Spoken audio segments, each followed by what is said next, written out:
नमस्कार दोस्तों, स्वागत है आप सभी का आपके अपने यूट्यूब चैनल ऑब्जेक्टिव सेंटर पर। दोस्तों यहाँ पर देखिए, जो भी फर्स्ट ईयर के स्टूडेंट हैं इलेक्ट्रीशियन ट्रेड के, तो उनके लिए दोस्तों ज़रूरी है कि जिनका भी सप्लीमेंट्री एग्जाम है या फिर दोस्तों 2026 में एग्जाम देंगे मेन वाला, तो उनके लिए दोस्तों ये वीडियो काफ़ी हेल्पफुल होने वाला है। क्योंकि दोस्तों ये पिछले साल का पेपर है और इससे काफ़ी ज़्यादा प्रश्न आपके एग्जाम में आ रहे हैं, इसलिए मैं इसको भी यहाँ पर वीडियो बना रहा हूँ, ठीक है। क्योंकि कमेंट आया है बहुत सारे लोगों का कि सर एग्जाम में आया है, ठीक है, और सारा पेपर सॉल्व करा दीजिए, तो इसलिए मैं यहाँ पर डाल रहा हूँ। बाकी और प्रीवियस ईयर के पेपर और भी डाले हैं, जाके वीडियो चेक कर लीजिएगा। यहाँ पर सबसे पहले दोस्तों देखिए, जो है आप लोगों का ट्रेड थ्योरी आ जाता है। यहाँ पर ट्रेड थ्योरी में आपको 38 प्रश्न देखने को मिलेंगे। यहाँ पर देखिए, सबसे पहले यहाँ पर प्रश्न कहा है, खाना पकाने की भट्टी में विद्युत धारा का कौन सा प्रभाव होता है। तो खाना पकाने की भट्टी में जो विद्युत धारा का प्रभाव होता है वह हीटिंग रहता है, ठीक है। तो वहां पर जो भी रहता है, हीटिंग प्रभाव के कारण ही आप लोगों का क्या होता है, हीटिंग इफेक्ट होता है, ठीक है। तो यहाँ पर आपका हीटिंग इफेक्ट आपका करेक्ट आंसर हो जाएगा, ताप प्रभाव या तापन प्रभाव। दूसरा प्रश्न कहा गया है, कौन सी विद्युत राशि किसी चालक में ऊष्मा उत्पन्न करने का कारण बनता है। तो जो विद्युत राशि किसी चालक में ऊष्मा उत्पन्न करने का कारण बनता है वो रहता है आपका करंट का वर्ग, यानी कि स्क्वायर ऑफ द करंट, ठीक है। तो वो जो रहता है H equal to I square R T, जिससे ऊष्मा उत्पन्न होता है तो धारा किसका हो जाता है, स्क्वायर के समानुपाती हो जाता है ऊष्मा, ठीक है। तीसरा प्रश्न है, नए घरेलू वायरिंग इंस्टॉलेशन में के इंस्टॉलेशन के इंसुलेशन का टेस्ट करने के लिए किस उपकरण का उपयोग किया जाता है। तो नए घरेलू वायरिंग इंस्टॉलेशन के इंसुलेशन का टेस्ट करने के लिए जो उपकरण यूज करते हैं वह हमारा मेगर होता है। यहाँ पर मेगर आपका करेक्ट आंसर हो जाएगा। इसका भी देखिए, जो चौथा प्रश्न है, कह रहा है एल सीरीज टाइप एमसीबी का अनुप्रयोग क्या होता है। तो एल सीरीज टाइप एमसीबी का जो अनुप्रयोग होता है वो रहता है आपका गीजर। यहाँ पर गीजर आपका करेक्ट आंसर हो जाएगा। एल सीरीज टाइप एमसीबी का अनुप्रयोग गीजर है। पांचवा प्रश्न यहाँ पर कहा गया कि वायरिंग इंस्टॉलेशन में सर्किट डायग्राम का उद्देश्य क्या है। तो वायरिंग इंस्टॉलेशन में सर्किट डायग्राम का जो उद्देश्य रहता है वो रहता है किसी विशिष्ट कार्य के लिए सर्किट का योजनाबद्ध कनेक्शन दिखाने के लिए। छठा प्रश्न है, उपभोक्ता मुख्य बोर्ड में सेवा संयोजन आपूर्ति किस स्थान से जुड़ी होती है। तो ये आपका एनर्जी मीटर से जुड़ा होता है। ऑप्शन नंबर सी करेक्ट हो जाएगा। देखिए दोस्तों, जो भी स्टूडेंट हैं जो कि ये पीडीएफ लेना चाहते हैं, तो उनके लिए मैं बता दूं कि जो ऑब्जेक्टिव सेंटर एप्लीकेशन है ना, इसको प्ले स्टोर से आप लोग डाउनलोड कर लीजिएगा।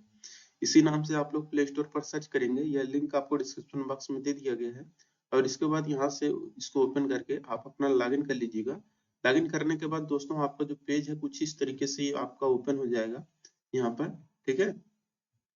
इसके बाद दोस्तों यहाँ से अगर आप कोई कोर्स लेना चाहते हैं, जैसे यहाँ पर व्हाट्सएप कैलकुलेशन एंड साइंस का है और सारा यहाँ पर है, तो आप लोग, और इंजीनियरिंग ड्राइंग का है और बाकी टेस्ट सीरीज भी है, तो आप लोग जाके ले सकते हैं यहाँ से, ठीक है। बहुत ही सस्ता सस्ता रखा गया है ताकि हर कोई अफोर्ड कर सके। तो यहाँ पर देखिए, अगर कोर्स लेना है तो आप लोग ITI कोर्स पे जाकर क्लिक करिएगा, जितने भी हैं बहुत है, मात्र 99 रुपए में आपको कोर्स दिए जा रहे हैं, जिसमें कि आपको मिलने वाला है दोस्तों, यहाँ पर आपको वीडियो लेक्चर तो मिलेगा ही मिलेगा। यानी कि सबसे पहले आपको थ्योरी बताया जाएगा।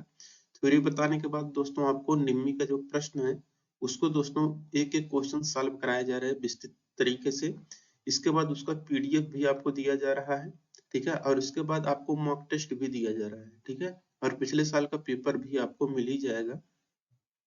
तो पिछले साल का ये जो पेपर है मैं करा रहा हूँ, ये प्रीवियस ईयर पेपर वाले सेक्शन में जाकर के आप बिल्कुल फ्री में डाउनलोड कर सकते हैं, कोई भी आपको चार्ज नहीं देना है, ठीक है। बाकी यहाँ पर टेस्ट सीरीज है, टेस्ट सीरीज लेना चाहते हो तो यहाँ से ले लीजिएगा। यहाँ पर स्टडी नोट्स वाले सेक्शन में जाएंगे तो यहाँ पर दोस्तों निम्मी का ऑफिशियल क्वेश्चन पेपर जो होता है, क्वेश्चन बैंक होता है, वो यहाँ पर डाला गया है। फ्री और पेड दोनों यहाँ पर मटेरियल आपको मिल जाएंगे, तो वहां से जा करके आप अपना डाउनलोड कर सकते हैं, ठीक है। बाकी अगर कोई डाउट होता है कोर्स से संबंधित, तो ये जो व्हाट्सएप नंबर है इस पर क्लिक करिएगा, आपका व्हाट्सएप हमारे पास आ जाएगा और फिर जो भी बात करना होगा आप हमसे बात कर सकते हैं, ठीक है। ये हो गया दोस्तों इसके बारे में। बाकी अब देखिए, जो हम लोगों का जो प्रश्न है वो है सातवां प्रश्न, कहा कि ओम मीटर को गैर रैखिक पैमाने के साथ क्यों वर्गीकृत किया जाता है। तो ये जो वर्गीकृत किया जाता है, ये किया जाता है कि करंट प्रतिरोध के व्युत्क्रमानुपाती होता है, ठीक है। 8वां प्रश्न है कि फूड मिक्सर में रोटरी स्विच का क्या कार्य होता है। तो फूड मिक्सर में रोटरी स्विच का जो कार्य होता है वह रहता है आपका स्पीड सिलेक्शन का। और 9वां यहाँ पर प्रश्न है कि सिंगल फेज एसी सर्किट में फेज विस्थापन क्या होता है।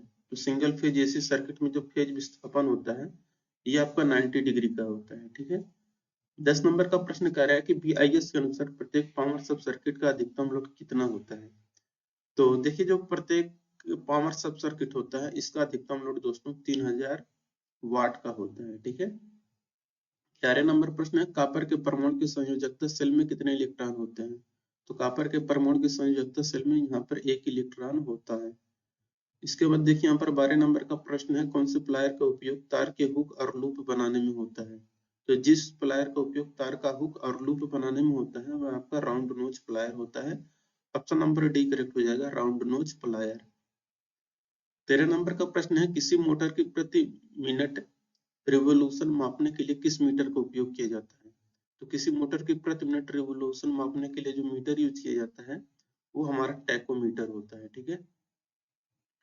अब 14 नंबर का प्रश्न है कि M इक्वल टू ZIT में लेटर जेड किसको बताता है। तो जो लेटर जेड होता है ये आपका विद्युत अपघट्य या इलेक्ट्रोलाइट का ECE इलेक्ट्रोकेमिकल इक्विवेलेंट जो होता है वो आपका बताता है। और इसको I धारा है, T आपका समय है। 15 नंबर का प्रश्न करें कि रेडियो रिसीवर में फेराइट कोर का उपयोग क्यों किया जाता है। देखिए रेडियो रिसीवर में फेराइट कोर का उपयोग किया जाता है ताकि नियत हानि को कम किया जा सके। देखिए दोस्तों जो भी ITI के स्टूडेंट हैं आप लोगों के लिए यहाँ पर एक टेलीग्राम ग्रुप भी ओपन किया गया है। अगर आप लोग इस टेलीग्राम ग्रुप में नहीं जुड़े हैं तो आप लोग जुड़ जाइएगा। ये जो ITI NCVT टेलीग्राम ग्रुप है ना इसमें देखिए लगभग 5000 के आसपास स्टूडेंट होने वाले हैं। तो यहाँ से जा करके स्टडी रिलेटेड मटेरियल और कोई भी अगर डाउट होता है एग्जाम से संबंधित तो वो सभी आपको यहाँ पर मिल जाएंगे। ठीक है। तो ITI NCVT ग्रुप का लिंक डिस्क्रिप्शन बॉक्स में दिया गया है, जाके आप लोग इसको ज्वाइन हो जाइएगा। और 16 नंबर के यहाँ पर प्रश्न कहा गया है कि जैसा कि चित्र में दिखाया गया है कि AC सर्किट में वोल्टेज और करंट के बीच का जो फेज रिलेशन होता है वो क्या होता है। तो वोल्टेज और करंट के बीच का जो फेज रिलेशन होता है ये आपका प्योर इंडक्टिव सर्किट होता है, यानी कि शुद्ध प्रेरणिक प्रतिघात होता है। 17 नंबर का प्रश्न यहाँ पर कह रहा है कि यदि किसी व्यक्ति को 20 मिली एम्पियर धारा का झटका प्राप्त होता है तो क्या प्रभाव होगा। तो 20 मिली एम्पियर धारा का झटका अगर दिया जाए किसी व्यक्ति को तो वह दर्दनाक झटका कहलाता है। तो पेनफुल शॉक यहाँ पर आपका करेक्ट आंसर हो जाएगा। 18 नंबर का प्रश्न कह रहा है कि घरेलू वायरिंग सर्किट में लैंप मंद चमकने और मोटर धीमा गति से चलने का क्या कारण है। तो घरेलू वायरिंग सर्किट में लैंप मंद चमकने और मोटर धीमी गति से चलने का जो मेन कारण रहता है वो आपका रहता है लो वोल्टेज फॉल्ट, यानी कि निम्न दोष वोल्टेज आपका करेक्ट आंसर हो जाएगा यहाँ पर। 19 नंबर का प्रश्न करें उच्च तन्य शक्ति के लिए ओवरहेड लाइनों में किस प्रकार के ज्वाइंट का उपयोग किया जाता है। तो उच्च तन्य शक्ति के लिए ओवरहेड लाइनों में जो ज्वाइंट यूज किया जाता है वह वेस्टर्न यूनियन ज्वाइंट होता है। 20 नंबर का यहाँ पर देखिए प्रश्न कह रहा है कि अर्थ रेजिस्टेंस टेस्टर का कार्य सिद्धांत क्या है। तो अर्थ रेजिस्टेंस टेस्टर का जो कार्य सिद्धांत होता है वह विभव पात विधि होता है। फॉल ऑफ पोटेंशियल मेथड आपका करेक्ट आंसर हो जाएगा यहाँ पे। 21 नंबर का प्रश्न कह रहा है कि थ्री फेज प्रणाली में बहुत कम लैगिंग पावर फैक्टर का मुख्य कारण क्या है। तो थ्री फेज प्रणाली में बहुत कम लैगिंग पावर फैक्टर का मुख्य कारण रहता है कि अधिक इंडक्टिव लोड के कारण रिएक्टिव पावर। पावर वायरिंग के लिए किस केबल का आकार कैसे तय किया जाता है। तो पावर वायरिंग के लिए केबल का आकार जो तय किया जाता है वो बाय द लोड करंट से तय किया जाता है। 23 नंबर का प्रश्न कह रहा है कि पावर ट्रांसफार्मर में बुकोल्ज रिले का क्या कार्य है। तो पावर ट्रांसफार्मर में बुकोल्ज रिले का जो कार्य होता है वो रहता है ओवरलोडिंग और शॉर्ट सर्किट से सुरक्षा के लिए किया जाता है। 24 नंबर का प्रश्न है कि शॉर्ट सर्किट टेस्ट द्वारा ट्रांसफार्मर की कौन सी हानि निर्धारित होती है। तो शॉर्ट सर्किट द्वारा यहाँ पर होता है दोस्तों कॉपर लॉस को हम लोग निर्धारित करते हैं। 25 नंबर का प्रश्न यहाँ पर कहा यदि डेल्टा कनेक्शन में लाइन करंट 20 एम्पियर है तो फेज करंट का मान क्या होगा। ये आएगा 11.55 एम्पियर। 26 नंबर का प्रश्न है कि सिस्टम अर्थिंग उपकरण अर्थिंग से अलग क्यों है। तो सिस्टम अर्थिंग उपकरण अर्थिंग से अलग है क्योंकि यह करंट वाहक चालकों से संबंधित होता है। 21 नंबर का प्रश्न है सिल्वर का विद्युत रासायनिक तुल्यांक क्या होता है। तो सिल्वर का विद्युत रासायनिक जो तुल्यांक होता है वो होता है आपका 1.1182। 28 नंबर का प्रश्न है कि चित्र में दिखाए गए अनुसार आवृत्ति मीटर किस प्रकार का है। ये जो आपको फ्रीक्वेंसी मीटर दिखाया गया है यह आपका मैकेनिकल रिजोनेंस टाइप का है। तो मैकेनिकल रिजोनेंस टाइप आपका करेक्ट आंसर हो जाएगा। 29 नंबर प्रश्न है कि घरेलू वायरिंग इंस्टॉलेशन में अनुपात लिंकेज करंट क्या है। तो देखिए घरेलू वायरिंग इंस्टॉलेशन में अनुमत जो लिंकेज करंट होता है वह फुल लोड का यहाँ पर 1/5000वां भाग होता है।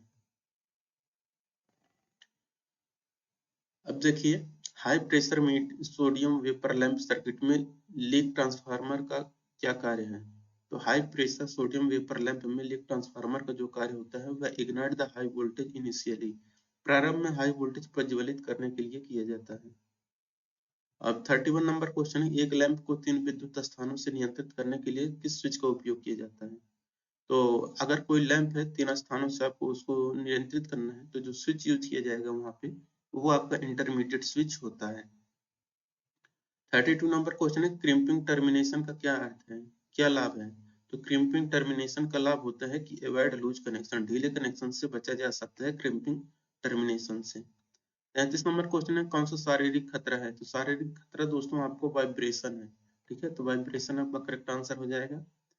34 नंबर का प्रश्न यहाँ पर कहा गया है कि 3 फेज शक्ति मापन में 2 वाट मीटर W1 और W2 की रीडिंग क्या होगी यदि पावर फैक्टर 0 है। तो 3 फेज शक्ति मापन में 2 वाट मीटर की रीडिंग जो आएगा W1 और W2 तो वो क्या आएगा कि W1 W2 के बराबर है लेकिन विपरीत चिन्हों के साथ, ठीक है। 35 नंबर क्वेश्चन है यदि सर्पिल रूप से लपेटी गई कॉइल में विद्युत धारा प्रवाहित हो जाए तो किस प्रकार का प्रभाव होता है। तो रहता है दोस्तों आपको मैग्नेटिक इफेक्ट होता है। 36 नंबर क्वेश्चन है कि मूविंग कॉइल इंस्ट्रूमेंट में अवमंदन यानी कि डंपिंग जो फोर्स होता है उसकी क्या क्या आवश्यकता होती है। तो वो रहता है दोस्तों सुई को अंतिम मान पर स्थिर रखने के लिए हम लोग डंपिंग फोर्स लगाते हैं। 37 नंबर का प्रश्न है कि वायरिंग इंस्टॉलेशन में किस प्रकार का टेस्ट किया जाता है जैसा कि चित्र में दिखाया गया है। तो ये जो है आपको चित्र में दिखाया गया है दोस्तों ये आपका कहलाता है चालकों एवं भूमि के मध्य कुचालक प्रतिरोध टेस्ट। 38 नंबर का प्रश्न है कि विद्युत की मात्रा का फार्मूला क्या है। तो देखिए विद्युत की मात्रा की इक्वल टू होता है आई इंटू टी। तो आई मतलब धारा, टी मतलब आपका समय होता है। और वर्कशॉप कैलकुलेशन एंड साइंस का जो प्रश्न है यहाँ पर आपको 6 प्रश्न देखने को मिलेंगे, ठीक है। यहाँ पर कह रहे हैं यहाँ पर कि इकाइयों की प्रणाली के 2 प्रकार कौन से हैं। तो यह है आपका दोस्तों फंडामेंटल और डिराइव्ड यूनिट, ठीक है। और दूसरा यहाँ पर प्रश्न है कि दशमलव भिन्न को साधारण भिन्न में बदलिए और अंक 0.0000659। तो यहाँ पर देखिए दशमलव को हटाएंगे, जस्ट इसी के नीचे 1 लिख के जितना इधर अंक रहेगा हम लोग 0 लगा देते हैं। तो यहाँ पर 6 0 आएगा नीचे, 6×5=6 0 हो जाएगा, ऑप्शन नंबर 1 करेक्ट हो जाएगा। साइन थीटा किसके बराबर होता है। तो साइन थीटा बराबर होता है दोस्तों लंब बटा कर्ण या अपोजिट साइड बटे हाइपोटेनस हो जाएगा। चौथा प्रश्न यहाँ पर कहा गया कि फर्स्ट ऑर्डर लीवर के लिए कौन सा उदाहरण है। तो a pair of scissor, scissors का एक पेयर, ठीक आपका यहाँ पर करेक्ट आंसर हो जाएगा। अब 0.01 का वर्ग क्या होगा। तो यहाँ पर 2 अंक पे दशमलव है, वर्ग करेंगे तो 4 अंक पे दशमलव आपका चला जाएगा। छठा प्रश्न है एक आयत का परिमाण क्या है जिसकी लंबाई एवं चौड़ाई 20 सेंटीमीटर और 18 सेंटीमीटर है। तो यहाँ पर देखिए चौड़ाई 20 है, लंबाई 20 है, चौड़ाई 18 है। तो परिमाप निकालना है अगर आपको तो इसका जोड़ के दूना कर देंगे तो 20 और 18 38, 38 का दूना यहाँ पर 76 आ जाएगा आपका करेक्ट आंसर। तो इंजीनियरिंग ड्राइंग का दोस्तों 6 प्रश्न देखने को मिलेगा। यहाँ पर पहला प्रश्न कहा गया है उपकरण को पहचानिए। तो देखिए ये आपका लकड़ी का बना हुआ हथौड़ा है और लकड़ी का बना हुआ हथौड़ा को हम लोग मैलेट बोलते हैं। ऑप्शन नंबर 1 करेक्ट हो जाएगा, मैलेट या लकड़ी का हथौड़ा। दूसरा है सामग्री प्रतीक का पता लगाएं। तो सामग्री प्रतीक का अगर पता लगाएंगे तो ये जो है आपका पानी का दिया गया है। दोस्तों ये जो कुछ भी है ना ये ऑलरेडी मैं यहाँ पर टेस्ट सीरीज में डाल दिया हूँ प्रीवियस ईयर का पेपर, और सेम टू सेम आपके एग्जाम में वही प्रश्न आने वाले हैं। यहाँ पर टेस्ट सीरीज आप लोग जरूर ले लीजिएगा, चाहे आप इम्प्लॉयबिलिटी स्किल का हो, चाहे वो आप लोगों का वर्कशॉप कैलकुलेशन साइंस का, इंजीनियरिंग ड्राइंग का हो। तो ये सब दोस्तों यहाँ पर टेस्ट सीरीज डाल दिया गया है और सेम टू सेम वही आप लोगों का आने वाला है, ठीक है। उससे कुछ भी बाहर नहीं जाएगा, तो आप लोग उसको जरूर चेक कर लीजिएगा। तीसरा प्रश्न है कि आईएस मानक के अनुसार कौन सा ड्राइंग आयाम सही है। देखिए दोस्तों, जो भी होता है अंक ना, यहाँ पर देखिए तीर के नीचे दिखाया गया है, जो कि गलत है। हमेशा तीर के ऊपर दर्शाया जाना चाहिए। यहाँ पर भी तीर के नीचे, तो ये भी आपका गलत। यहाँ पर तीर के नीचे कर दिया, ये भी गलत। यहाँ पर देखिए तीर के ऊपर ये भी है, तीर के ऊपर ये भी है, और ये भी इधर से देखेंगे तीर के ऊपर है। तो यहाँ पर आपका डी आंसर करेक्ट हो जाएगा। ठीक है। चौथा प्रश्न है कि ड्राइंग आयाम के अनुसार कौन सा ड्राइंग आयाम सही है। देखिए ये भी तीर के ऊपर है, ये भी तीर के ऊपर है, ये भी तीर के ऊपर है। ऑप्शन नंबर ए आपका यहाँ पर करेक्ट हो जाएगा। ठीक है। अब अगला प्रश्न देखिए, यहाँ पर का उपकरण का नाम बताना है। तो ये जो उपकरण है, ये दोस्तों जो दिखाया गया है, ये आपका कटिंग प्लायर का फिगर दिया गया है। तो काटने वाला सराउता या कटिंग प्लायर आपका दिया गया है। ठीक है। अब देखिए यहाँ पर कह रहे हैं सही संरेखित सिस्टम आयाम की पहचान करें। तो यहाँ पर देखिए आपका ये जो है हमेशा तीर के ऊपर दिखाया जाता है। मैंने आपको बताया था, यहाँ पर देखिए तीर के ऊपर, तीर के ऊपर, तीर के ऊपर, ये सब तीर के ऊपर दिखाया गया। तो आपका ए ऑप्शन यहाँ पर सही हो जाएगा। ठीक है। बाकी ये देख रहे हैं तीर के बीच में कर दिया है, इसलिए ये गलत है। ये भी तीर के बीच में कर दिया है, गलत है। यहाँ पर भी तीर के बीच में कर दिया, तो ये भी आपका गलत है। अब एम्प्लॉयबिलिटी स्किल का प्रश्न आ गया दोस्तों, जो कि आपको 25 प्रश्न देखने को मिलेगा। कह रहा है कौन सा एक्सक्लेमेटरी सेंटेंस है। तो what a beautiful house it is, ये आपका एक्सक्लेमेटरी सेंटेंस है। दूसरा प्रश्न है एमएसएमई का अर्थ क्या है। तो एमएसएमई का अर्थ होता है micro small and medium enterprises, आपका करेक्ट आंसर हो जाएगा। तीसरा प्रश्न है कौन सा एक आर्टिकल नहीं है। तो ए, एन और द जो होता है आर्टिकल होता है, बाकी इन जो है आपका प्रीपोजिशन होता है। चौथा प्रश्न है कि फर्स्ट औद्योगिक क्रांति की शुरुआत कब हुई थी। तो ये 18वीं शताब्दी से शुरू हुई थी। ठीक है। इंग्लैंड से या ब्रिटेन कह लीजिए। अपने ग्राहक को बधाई दी है, ग्रीटिंग को पूरा करने के लिए आपको निम्न में से किस कथन का उपयोग करना चाहिए। तो मैं आपकी मदद कैसे कर सकता हूँ, how may I help you आपको चुनना चाहिए। रैम का फुल फॉर्म होता है दोस्तों आपका रैंडम एक्सेस मेमोरी, और है उचित इंटोग्रेटिव और एडजेक्टिव के साथ रिक्त स्थान को भरना है। तो यहाँ पर आएगा वेयर आर यू गोइंग, तुम कहाँ जा रहे हो। ठीक है। तो वेयर आर यू गोइंग हो जाएगा। आठवां है कि जन्म तिथि, अस्थायी पता जैसी जानकारी रिज्यूम में किसी का कौन सा हिस्सा होता है। तो जन्म तिथि, अस्थायी पता जैसी जानकारी रिज्यूम में किसी का पर्सनल डिटेल या व्यक्तिगत विवरण का हिस्सा होता है। नौवां प्रश्न है कौन सी नौकरियां जो पिछले 5 वर्षों में पुरानी हो गई हैं। वो है आपका एसटीडी बूथ, जिसपे आप लोग बात करते थे। एक व्यक्ति जो व्यवसाय की शुरुआत से जुड़ा है, उसको हम लोग क्या कहते हैं। वो है आपका उद्यमी, इंटरप्रेन्योरियल है। पेस्ट के लिए हम देखिए कंट्रोल प्लस सी से कॉपी होता है, कंट्रोल प्लस ए से आपका पूरा सेलेक्ट होता है, कंट्रोल प्लस वी से आपका पेस्ट होता है। ठीक है। और कंट्रोल प्लस एक्स से आपका कट होता है। 12 नंबर का प्रश्न है कि जिस तरह से पैसा बचाया जाता है, खर्च किया जाता है और निवेश किया जाता है, वह आपका फाइनेंशियल लिटरेसी या वित्तीय साक्षरता होता है। 13 नंबर का प्रश्न करें कौन सा सोशल नेटवर्किंग साइट है। तो जो फेसबुक है आपका सोशल नेटवर्किंग साइट है। ठीक है। और 14 नंबर का प्रश्न है ऐसे गुण जिन्हें नकारात्मक माना जाता है और जिन पर काम करने की आवश्यकता होती है, वह आपका पर्सनल वीकनेस या व्यक्तिगत कमजोरियां होती हैं। 15 नंबर क्वेश्चन है कि जीडीपी का फुल फॉर्म क्या है। तो जीडीपी का फुल फॉर्म होता है आपका ग्रॉस डोमेस्टिक प्रोडक्ट। 16 नंबर प्रश्न है कह रहा है कि किस ओरिएंटेशन में टेक्स्ट लंबाई व चौड़ाई के अनुसार मुद्रित होता है। तो ये आपका होता है दोस्तों लैंडस्केप। ठीक है। तो देखिए 17 नंबर का प्रश्न है कुछ ना कुछ विभिन्न प्रकार की इकाइयों को से बनता है, वो क्या कहलाता है। तो उसको हम लोग डाइवर्सिटी या विविधता कहते हैं।